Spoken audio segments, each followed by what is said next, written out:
Rotational motion. इसमें से 2 question नहीं तो एक तो 100% श्योर है आना है, अदरवाइज एवरेज 2 क्वेश्चन होता है। 2 इधर से ले लेते हैं तो एक सर्कुलर से 3 होता है, या कभी कभी सर्कुलर से 2 करते इधर 1 कर देते हैं, दोनों मिला के 3 क्वेश्चन एवरेज आता है आपको। तो ये थोड़ा चैप्टर अच्छा है, टाइम टेकिंग है, तो इसलिए इसकी थ्योरी हम लिखा के कराएंगे, क्योंकि ऐसे नहीं समझ पाओगे। तो थ्योरी लिखिए तब न्यूमेरिकल करेंगे, ठीक। रोटेशनल मोशन, और इसमें मोमेंट ऑफ इनर्शिया, ठीक। ये पूरे चैप्टर में आपको मिलता रहेगा। तो पहले इसके बारे में हम लोग पढ़ें, यही बेस है चैप्टर का। तो हमने बताया था कि मैकेनिक्स को 2 पार्ट में हम लोग डिवाइड करें, तो एक होती लीनियर मैकेनिक्स, एक होती रोटेशनल मैकेनिक्स आपकी। इसमें आपके 2 चैप्टर हमने बताया था, एक सर्कुलर हो गया और एक ये चैप्टर हो गया। सर्कुलर में क्या हमने बताया था कि जैसे पेन है किसी और सेंटर के अराउंड, ये सर्कुलर हो गया, अपनी ही एक्सिस के अराउंड रोटेट करे तो ये आपका रोटेशनल हो गया। तो आज सर्कुलर वाला हम पढ़ चुके हैं, आज इसका पढ़ने जा रहे हैं। जो टर्म्स हैं दोनों में कॉमन है वो मैंने आपको सर्कुलर में पढ़ा दिया था। Angular displacement, angular velocity, angular acceleration, ये सारे टर्म वहाँ भी हैं, यहाँ भी हैं।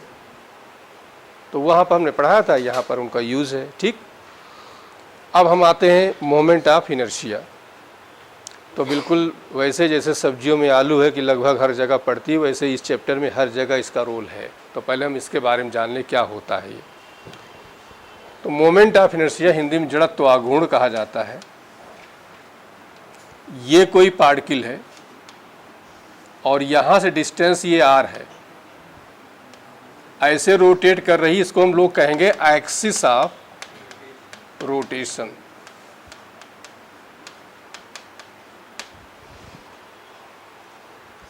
तो इसका फॉर्मूला होता है I =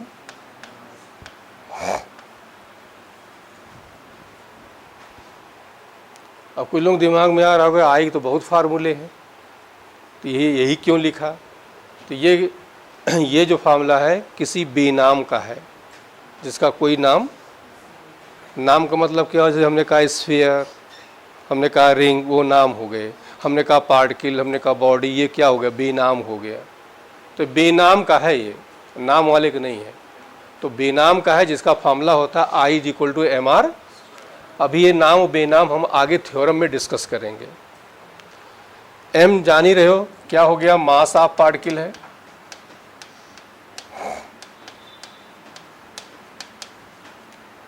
r जो है distance of particle from axis of rotation. अब आते हैं इसकी यूनिट, क्या हो जाएगी, SI यूनिट हो गई, CGS यूनिट हो गई। डायमेंशन पे आ जाते हैं, ठीक। अब बताओ ये वेक्टर, स्केलर या टेंसर क्या होती है, क्या होती है, टेंसर क्वांटिटी है। टेंसर क्यों है, क्या बताया था हमने, कुछ फिजिकल क्वांटिटी ऐसी हैं जो एक्सिस ऑफ रोटेशन पे डिपेंड, उनकी वैल्यू अलग अलग होती है। जैसे रॉड है, अब रॉड को 20 से रोटेट कराओ, ml² बाई कितना हो जाएगा 12, कॉर्नर्स कराओ बाई 3 ml² बाई 3, ऐसे कराओ 0, 20 से कराओ कुछ और। तो यही रॉड है, लेकिन रोटेशन की बेसिस पे इसकी वैल्यू क्या हो रही है, चेंज हो रही है। तो ऐसी क्वांटिटी जिनका मैग्नीट्यूड एक्सिस ऑफ रोटेशन पे डिपेंड करता हो, ऐसी क्वांटिटी को हम लोग क्या कहते हैं, टेंसर। टेंसर में हमने आपको बताया था कि 0 order, first order and second order होते हैं। और जिसमें जो 0 ऑर्डर का टेंसर होता है वो स्केलर भी कहा जाता है। जैसे कहीं रेफ्रेक्टिव इंडेक्स है, कहीं स्केलर लिखा होगा और कहीं टेंसर लिखा होगा। तो उसमें लड़ाई झगड़े की ज़रूरत नहीं है, क्योंकि जीरो ऑर्डर के जो टेंसर होते हैं वो क्या होते हैं, स्केलर होते हैं। हायर क्लास में पढ़ाया जाता है, एक पेपर होता है टेंसर का, ठीक। खैर बस इतने, तुम्हारे यहाँ टेंसर का बस एक ही यही पूछा जाता है और नहीं पूछा जाता है, केवल मोमेंट ऑफ इनर्शिया पूछा जाता है और नहीं आता है। अब वही बात डेफिनीशन, अब डेफिनीशन कैसे देंगे कि product of mass and square of distance from axis of, इसे क्या कहा जाता है, मोमेंट ऑफ इनर्शिया। क्लियर हो गया। टेंसर क्वांटिटी बता दिया, बिल्कुल वैसे काम करेगी मोमेंट ऑफ इनर्शिया जैसे लीनियर में मास काम करता है। मास काम क्या करता है, दो मिलके कई किलो होता है, 4 किलो होता है। तो यहाँ भी मोमेंट ऑफ इनर्शिया आई और I1 दोनों ऐड करोगे तो I1 प्लस I2, उसी का रोल है, बिल्कुल सिमिलर होता है। जो रोल आपका लीनियर में मास का है वही रोल यहाँ पर मोमेंट ऑफ इनर्शिया का है। तो उतारिए फिर लिखाएं इसको। हो गया। देखिए product of mass, product of mass and square of distance, product of mass and square of distance from axis of rotation, from axis of rotation, product of mass and square of distance from axis of rotation is called moment of inertia, is called moment of inertia.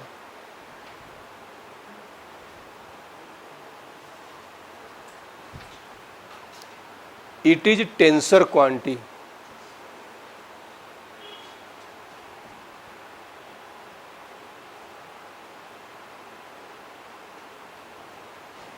Next point लिख लो, it depends,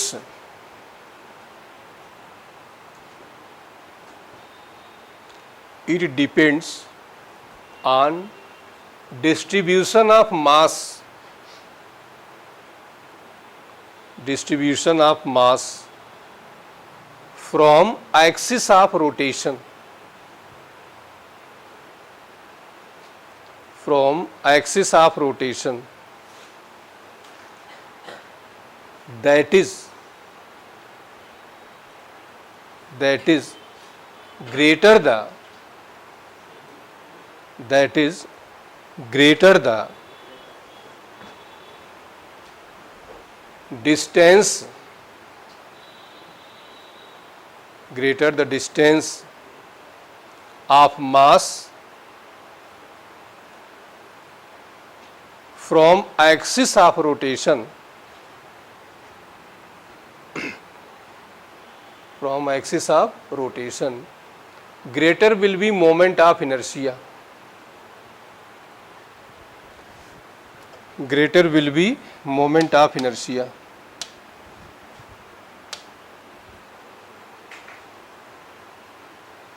अब इसका क्या मतलब है समझो ध्यान से। हम ये कह रहे हैं कि मास पर नहीं डिपेंड करे, डिस्ट्रीब्यूशन ऑफ मास, जितना दूर मास होगा मोमेंट ऑफ इनर्शिया भी उतना ही ज्यादा होगा। क्या मतलब है इसका, देखिए जैसे मान लो ये कोई रेक्टेंगुलर बॉडी है, ऐसे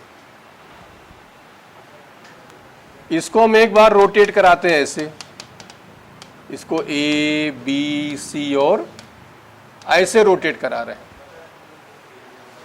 और एक बार हम इधर से रोटेट करा रहे हैं, ऐसे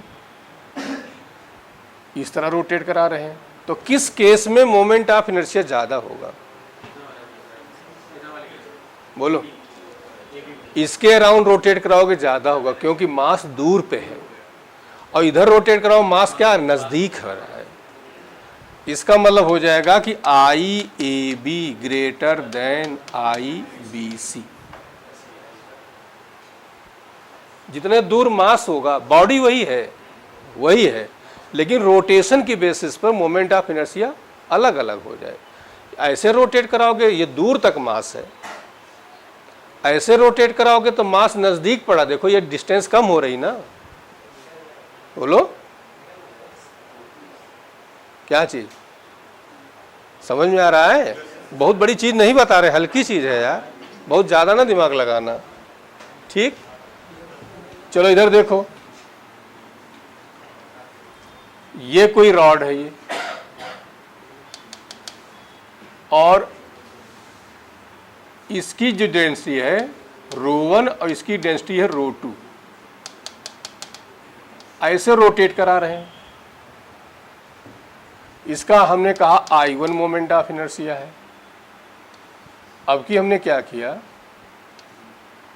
इसको ρ2 इधर कर दिया और ρ1 इधर कर दिया, ये रोटेट करा रहे हैं।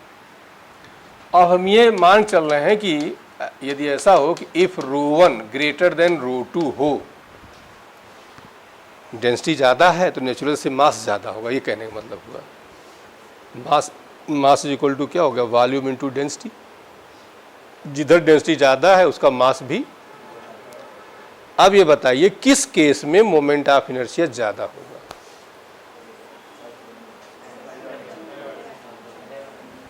बोलो। अब ये डेंसिटी ज़्यादा है, और ज़्यादा है, ज़्यादा वाला मास नज़दीक है, और यहाँ वाला ज़्यादा वाला मास क्या है? इसका मतलब जो I2 है ग्रेटर देन क्या हुआ? ठीक, और देखिए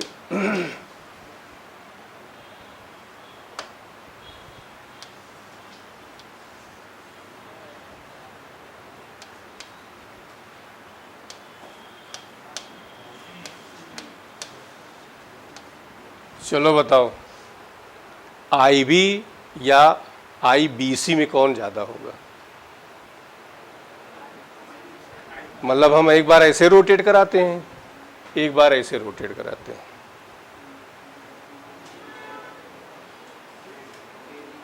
अरे यार कितना क्या दिमाग लगा रहे हो यार, ऐसे रोटेट कराओगे तो ये देखिए कितना हो रहा है 3, और जब ऐसे रोटेट कराओगे तो ये डिस्टेंस कितनी हो रही 4, तो 4 ज़्यादा हुई कि नहीं हुई? तो IBC ग्रेटर देन क्या होगा? और देखो ये है डिस्क और ये है रिंग, दोनों का रेडियस मास सेम है, रेडियस r है मास m है, रेडियस r है मास m है। फार्मूला एक्चुअली क्या होता है, ये डिस्क का फार्मूला होता है I डिस्क mr²/2 और I रिंग का होता है डिस्क और रिंग में क्या है, जैसे ये जो है डिस्क है, इसी के काट के निकाल दो तो क्या बन गई? तो कहने का मतलब हो गया पूरा ये 2 kg है, ये 2 kg यहाँ किनारे किनारे है, मास दोनों के 2 kg हैं, लेकिन ये 2 kg पूरा बिखरा हुआ है, 2 kg किनारे किनारे है। तो किसका मोमेंट ऑफ इनर्शिया ज़्यादा हुआ? रिंग का ज़्यादा हुआ। इसीलिए देखिए रिंग का mr² होता है और डिस्क का mr²/। तो हमें लग रहा है बात समझ में आ गई होगी कि जितना ज़्यादा दूर मास होगा मोमेंट ऑफ इनर्शिया बॉडी का उतना ही ज़्यादा होगा। अब उतार डालो।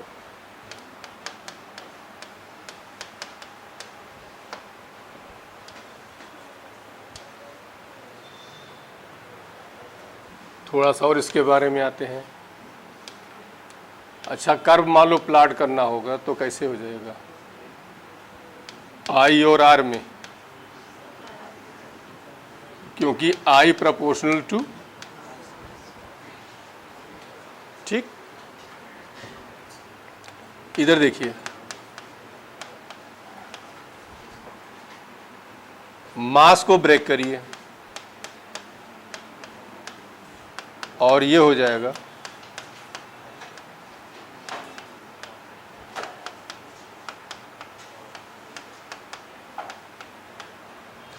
तो I इज इक्वल टू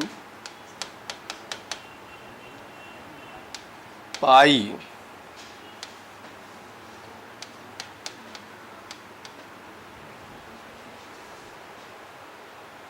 ठीक। अब इसमें क्या क्वेश्चन आता है, जैसे कोई डिस्क है दो, ठीक, दोनों की थिकनेस सेम है,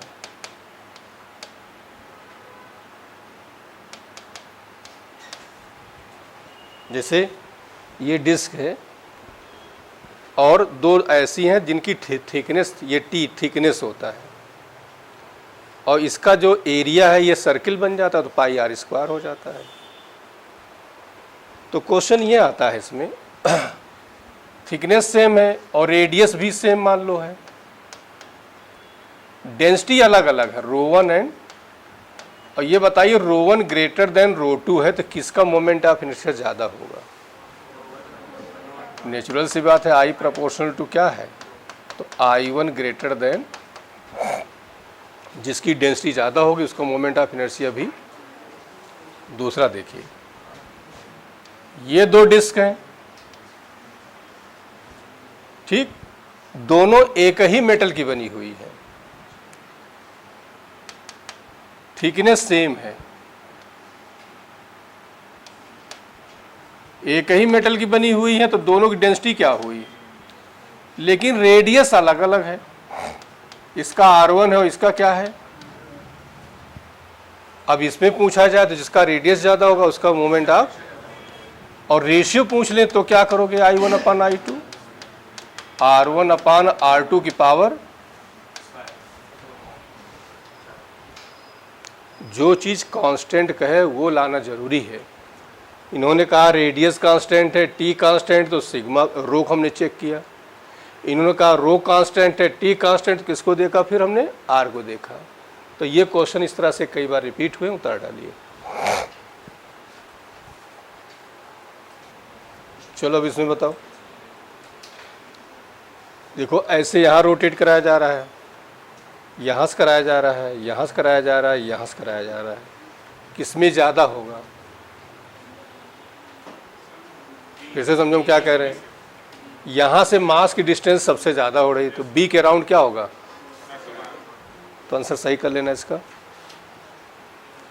ये करेक्ट होगा। ये अभी हमने आपको बता ही दिया था, बोलो।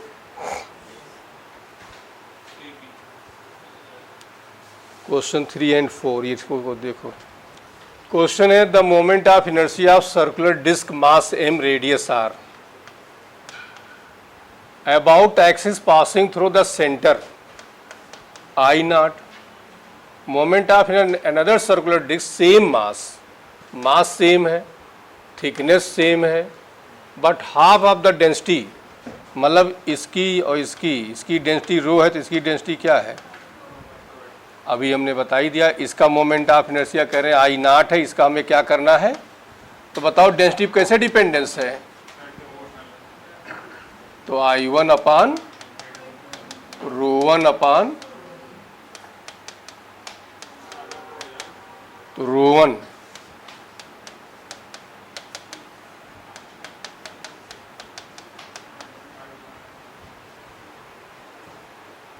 another circular disc same mass I is equal to होता है mr। अब ध्यान समझिए, ये कोई इस तरह से नहीं जाएंगे हम लोग,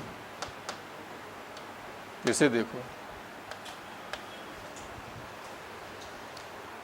करें the moment of another circular disc of same mass and thickness but half the density, दोनों के मास सेम है, दोनों की थिकनेस सेम है, लेकिन डेंसिटी क्या है,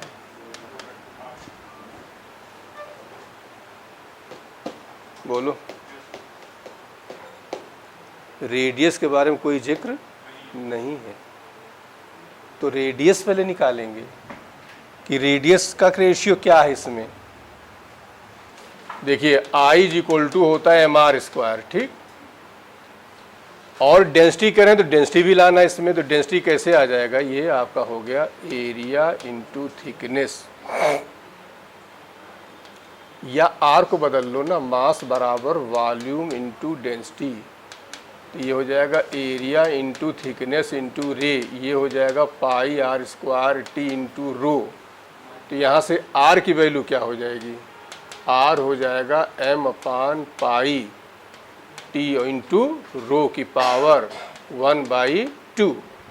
आर हटा दो तो यहाँ पे आ जाएगा I is equal to M, और ये वैल्यू रखोगे तो ये आ जाएगा M upon pi T rho, whole square करेंगे और इंटू 1/2 से ये कैंसिल हुआ, तो I is equal to M square, और पाई टी से मतलब नहीं, तो ये क्या आया रो, I1 अपान I2, और ये हो जाएगा रो 2 अपान, और रो 2 बताओ क्या हो रहा है, रो/2, तो आंसर आया 1/2, तो I2 बराबर 2। उतारो तो फिर समझाएं दोबारा। इधर देखिए, देखिए क्वेश्चन में क्या था, मास सेम है और डेंसिटी के बारे में कह रहा है, रेडियस के बारे में कुछ नहीं कहा। क्लियर हो गया? तो रेडियस के बारे में भी हमें जानना पड़ेगा। ये जो टाइप्स ऑफ प्रॉब्लम हमने पढ़ाया उसमें बताया था कि पहली बात, जो चीज़ कांस्टेंट कहा जाए उसका आना ज़रूरी है।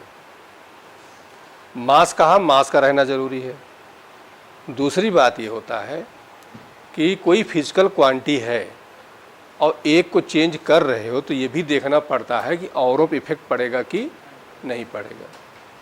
जैसे मान लीजिए F is equal to mv² upon r है।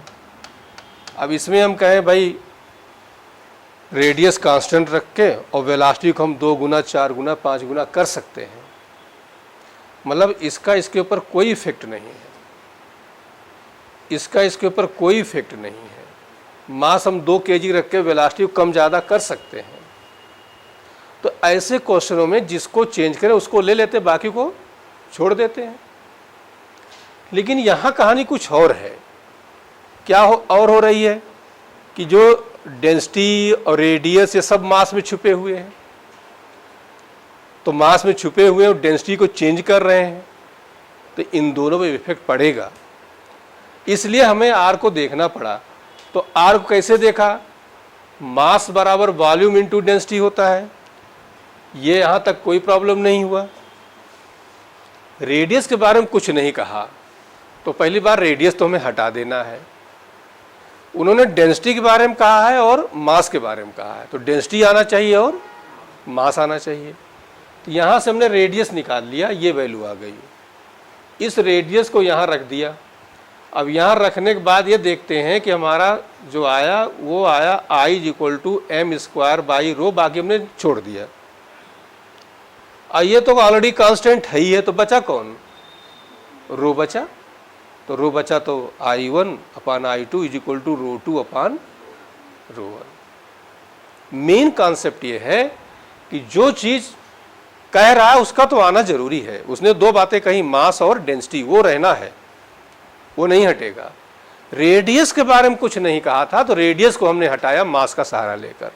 मास is equal to volume into density, बस इतना एक क्वेश्चन किया। और यही सेम क्वेश्चन आपका ये है, ठीक। This same thickness but different radii are made of 2 different material such that masses are same। मास इनका भी सेम है। अब इस क्वेश्चन को तुम लोग ट्राई करोगे। अब आगे आते हम लोग।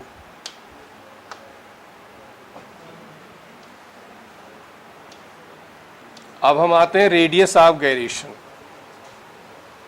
ठीक। अब ये क्या होता है इसको समझो। ये क्वेश्चन इधर वाले करके आना है तुम लोगों को। अब ये होता क्या है इसको समझिए। Actually I is equal to होता है mk², ठीक। और यहां से जो k की वैल्यू होती है,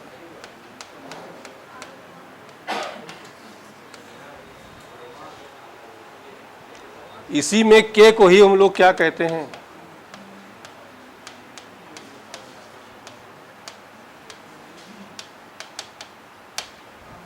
और इसकी जो यूनिट होगी क्या होती है। अब इसके बारे में समझो।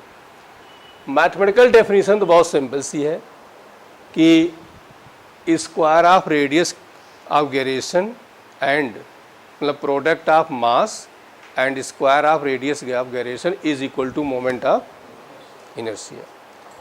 फिजिक्स इसकी ये है कि कोई बॉडी का जहाँ पर पूरा मास काम कर रहा हो और एक्सिस ऑफ रोटेशन से जो डिस्टेंस होती है वही रेडियस ऑफ गायरेशन कहलाती है।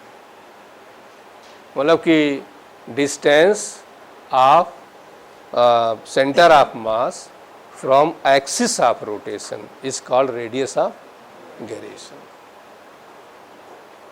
लेकिन बस इसमें बहुत सिंपल क्वेश्चन आता है, क्या आ जाता है, आई तुम्हें वैल्यू उठा के यहाँ रख देना है और बस के निकल आना है, बस इससे ज़्यादा नहीं आता है। 2 ही 3 क्वेश्चन आए हैं बस।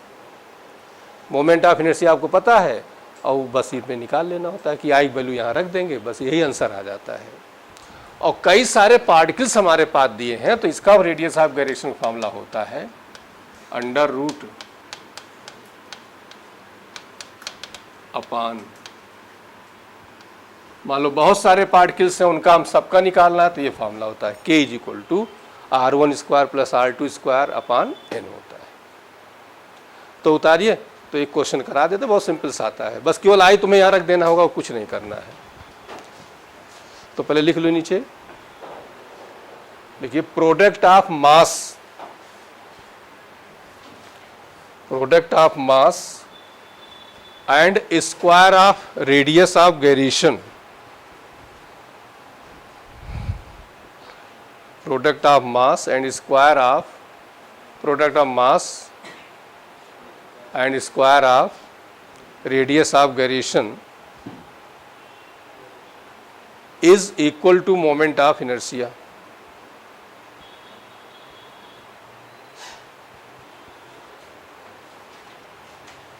Moment of inertia. Physically it defined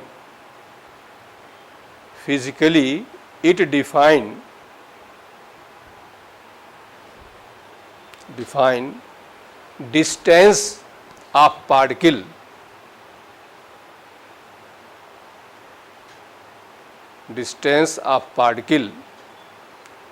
from axis of rotation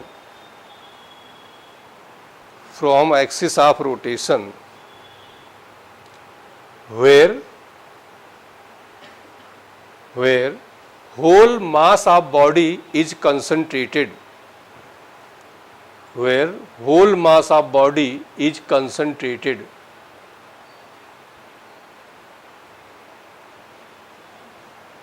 ठीक। अब ये उतार डालिए। अच्छा, अभी एक तरीके डिस्टेंस है, ये तो डिस्टेंस है तो इसकी यूनिट क्या हो जाएगी, मीटर हो जाएगी। सकल सूरत देखो, आई बराबर एम आर स्क्वायर की तरफ हो रही है, तो के ही आर हो गया।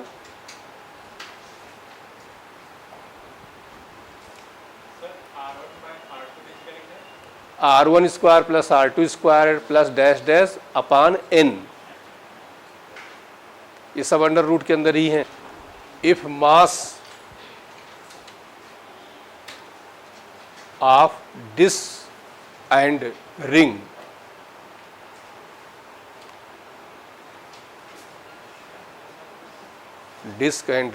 is capital M and radius is capital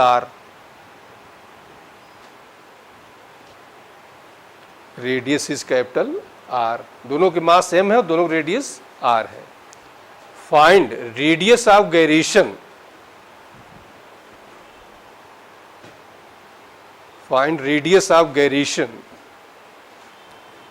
when both rotate,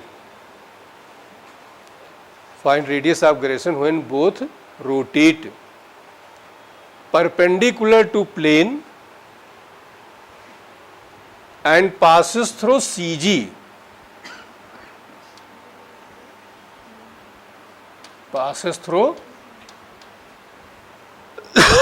CG। अच्छा, अब यहाँ पर हमने ये इसलिए कहा कि इनके 4 फार्मूले होते हैं, 4 रिंग का होता है, 4 डिस्क का होता है। तो चारों कैसे होते हैं भी आगे बताएंगे। ये रिंग का फार्मूला हो जाएगा आपका, और डिस्क का क्या हो जाएगा,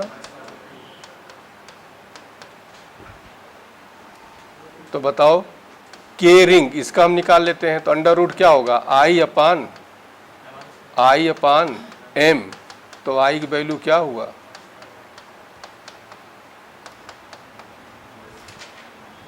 इसका निकाल लो, अंडर रूट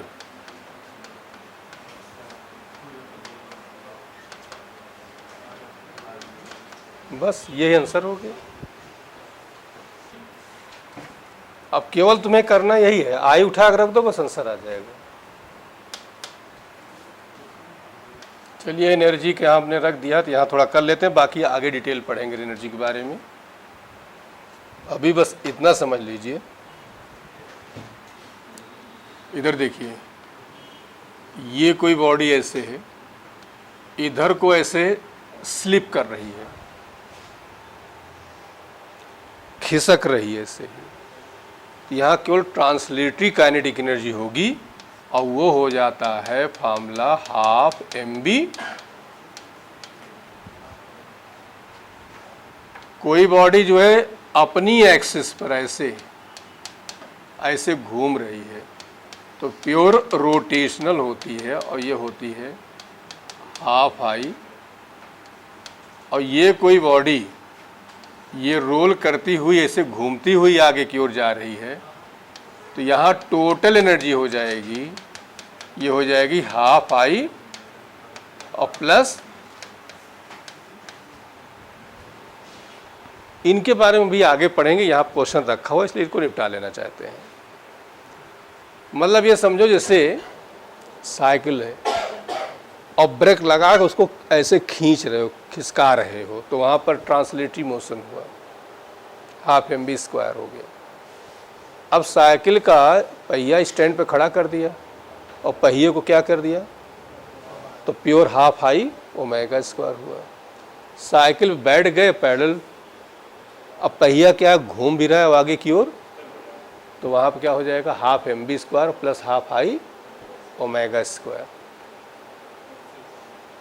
गांव में बचपने में जो लोग गांव रहे हों तो बबूल का कांटा होता था, उसमें ना ये कागज़ का या आम के पत्ते का, जिसको फिरिंगी कहते थे, अवधी भाषा में फिरिंगी, ठीक। तो उड़ाए तो इसमें लगा दो, हवा जो चलती थी खूब तेज, क्या करता था, तो प्योर रोटेशनल वहाँ पर है, तो वहाँ पर हो जाएगा हाफ आई ओमेगा स्क्वायर। तो यहाँ पर हमारे पास दो तरह की एनर्जी हो गई, एक हो गया रोटेशनल जो कि कहलाएगी हाफ आई ओमेगा स्क्वायर, दूसरी ट्रांसलेटरी जो हो गई हाफ mv स्क्वायर, और टोटल मिला के हो जाएगी जो एनर्जी हो जाएगी half I omega square plus half. यही सेम चीज़ इसी लैंग्वेज का क्वेश्चन आपको SHM मिलेगा। वहाँ पर आपको potential energy, kinetic energy and total energy, और वहाँ ये पूछा जाता है कि y = a/2 पर पोटेंशियल कौन सा पार्ट है, काइनेटिक कौन सा पार्ट है, कौन सा परसेंट है, ये पूछा जाता है। यहाँ पूछा जाएगा, जैसे पूछ लिया जाए ट्रांसलेटरी टोटल का कौन सा पार्ट है, तो ट्रांसलेटरी कहाँ रखोगे, ऊपर, और टोटल कहाँ रखोगे, कौन सा परसेंट है, तो क्या करोगे, मल्टीप्लाई बाई। तो इसी पे क्वेश्चन है। जैसे 14 वाला देखिए, solid spherical ball inclined plane without slipping, the ratio of rotational energy and total energy। अब बताइए काइनेटिक एनर्जी, रोटेशनल और टोटल एनर्जी का रेशियो केवल पूछ रहे हैं, तो क्या करेंगे बताओ, हाफ आई और हाफ।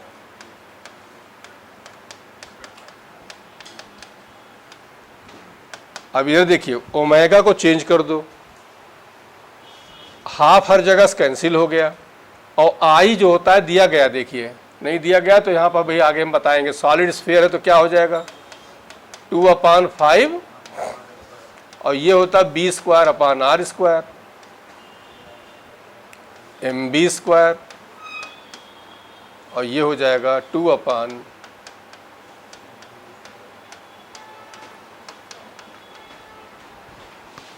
सॉलिड स्फीयर का मोमेंट ऑफ इनर्शिया होता है 2/5 mr², अभी आगे बताएंगे हम, ठीक। अब बताइए कितना आ जाएगा, m, ये r² कैंसिल, mv स्क्वायर यहाँ भी, और यहाँ भी एम बी स्क्वायर कैंसिल हो जाएगा, तो क्या बचेगा बोलो, क्या हो जाएगा?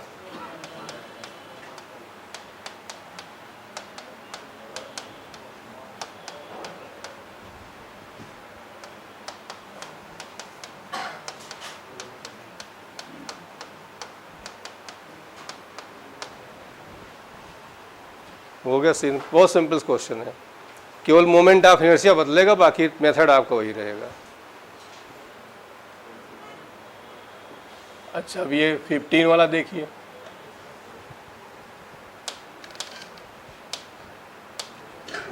में कह रहे हैं in above problem find fractional and percentage part of rotational energy. तो रोटेशनल कहाँ हो गया? ऊपर, और टोटल कहाँ हो जाएगा? आम इमली का कौन सा पार्ट? आम ऊपर, इमली नीचे। तो बताओ रोटेशनल, तो फ्रैक्शनल पार्ट ऑफ, तो काइनेटिक एनर्जी रोटेशनल अपान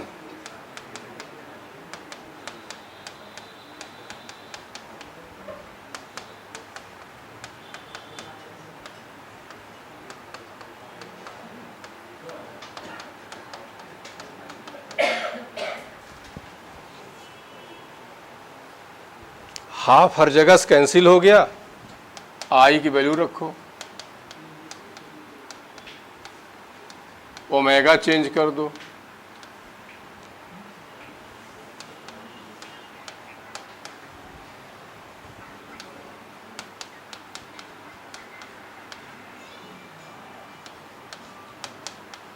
सॉल्व करके बताइए कितना आ रहा है।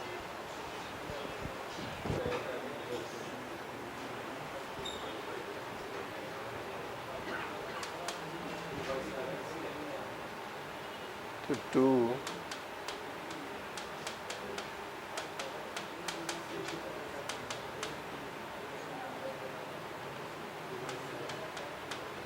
वही आया। और परसेंटेज जब करोगे तो क्या करोगे बताओ? मल्टीप्लाई बाई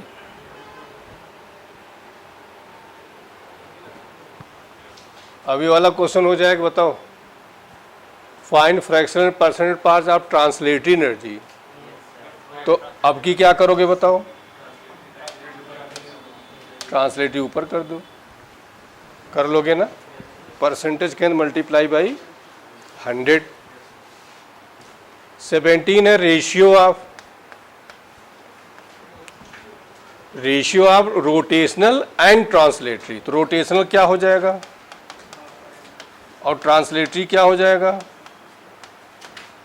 स्फीयर का नाम न ले तो सॉलिड स्फीयर मानते हैं, 2/5 mr², और इसकी जगह b²/r², 2/5 आ जाएगा। बोलो 17 energy of 484 joule is spent increasing the speed of flywheel from 60 to इतना, the moment of inertia of flywheel. तो ये काइनेटिक एनर्जी, अच्छा ये आगे का है, रुक जाओ अभी, ठीक। 18 वाला देखो, body rolling down inclined plane its translational and rotational kinetic energy are equal. तो बताओ कि काइनेटिक एनर्जी रोटेशनल और काइनेटिक एनर्जी ट्रांसलेशनल दोनों सेम है।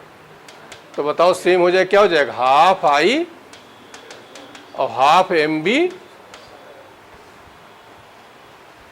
एक बार यही आईटी में आया था कि ट्रांसलेटरी जो 40% ऑफ रोटेशनल है, तो यहाँ 40% हम कर देते। तो अब बताओ मोमेंट, अब हमें पहचानना है, तो इस चैप्टर में किसी बॉडी की पहचान उसके मोमेंट ऑफ इनर्शिया से होगा। तो आई इसकी जगह b²/r, b² से b² क्या हुआ, और mr² किसका बताया था अभी हमने? रिंग का। बोलो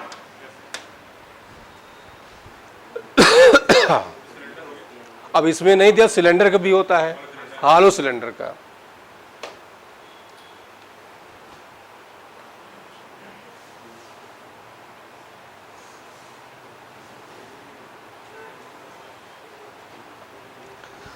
अब ये भी कर लोगे, देखो ऊपर ट्रांसलेटरी एनर्जी है और नीचे टोटल हो गई आपकी, ट्रांसलेटरी और रोटेशनल दोनों दिया है।